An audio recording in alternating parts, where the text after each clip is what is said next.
നമസ്കാരം, എല്ലാവർക്കും പ്രവാസി മലയാളിയിലേക്ക് സ്വാഗതം.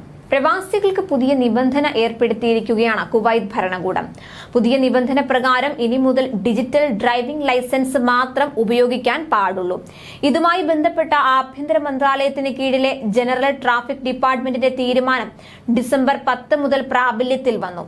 ഇനി മുതൽ കുവൈത്തിലെ പ്രവാസികൾ ഡ്രൈവിംഗ് ലൈസൻസിന്റെ പ്രിന്റ് ചെയ്ത കോപ്പി കൈവശം വെക്കേണ്ടതില്ല.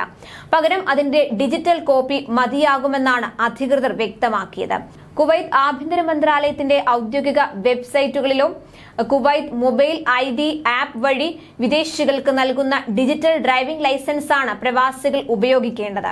എന്നാൽ ഡിജിറ്റൽ ലൈസൻസുകൾ മാത്രം കൈവശം വെക്കാൻ അനുമതിയുള്ള കുവൈത്ത് പ്രവാസികൾ രാജ്യത്തിന് പുറത്തേക്ക് വാഹനം ഓടിച്ചു പോകുകയാണെങ്കിൽ തങ്ങളുടെ ബന്ധപ്പെട്ട രാജ്യങ്ങളിലെ ഡ്രൈവിംഗ് ലൈസൻസുകൾ കയ്യിൽ കരുതണമെന്നും അധികൃതർ വ്യക്തമാക്കിയിട്ടുണ്ട്.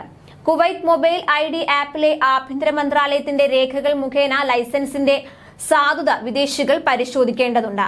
അതിൽ ആക്റ്റീവ് എന്ന് കാണിച്ചാൽ ലൈസൻസ് സാധുതയുള്ളതാണ് എന്നാണ്. മറിച്ച് ചുവപ്പാണെങ്കിൽ ട്രാഫിക് നിയമങ്ങൾ അനുസരിച്ച് കാലഹരണപ്പെട്ടതോ അല്ലെങ്കിൽ പിൻവലിച്ചതാണെന്നും സൂചിപ്പിക്കുന്നതാണ്.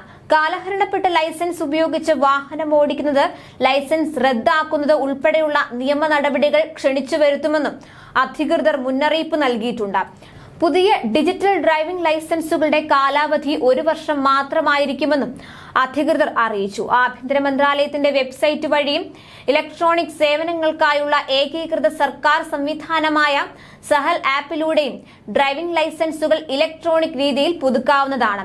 ഇതിനുള്ള അപേക്ഷകളും ഓൺലൈനായാണ് നൽകേണ്ടത്. നിർദ്ദിഷ്ട വ്യവസ്ഥകൾ പാലിക്കുന്ന അപേക്ഷകർക്ക് അവരുടെ ലൈസൻസ് ഡിജിറ്റലായി തന്നെ പുതുക്കി നൽകും. പലരുടെയും കൈവശം കാലാവധിയുള്ള ഡ്രൈവിംഗ് ലൈസൻസ് കാർഡുകൾ കാണും. 6 മാസത്തിലേറെയായി ബന്ധപ്പെട്ട അധികൃതരും ചേർന്ന് നടത്തിയ പരിശോധനയിൽ 10,000-കണക്കിന് വിദേശികൾ അംഗീകൃത വ്യവസ്ഥകൾ പാലിക്കാതെ ലൈസൻസ് കരസ്ഥമാക്കിയതായി കണ്ടെത്തിയിരുന്നു. തുടർന്ന് ഇത്തരം ലൈസൻസുകൾ റദ്ദാക്കുകയും ചെയ്തു. ഇക്കാരണങ്ങൾ കൂടി കണക്കിലെടുത്താണ് ഡിജിറ്റൽ രേഖ ഔദ്യോഗികമാക്കിയിരിക്കുന്നത്.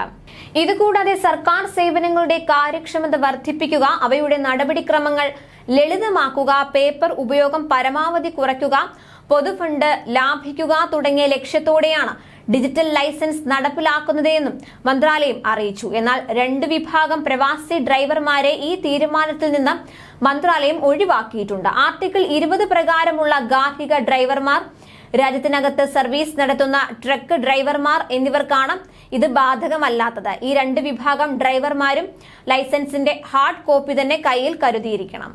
കൂടുതൽ പ്രവാസി വാർത്തകൾക്കായി ഈ ചാനൽ സബ്സ്ക്രൈബ് ചെയ്യുക.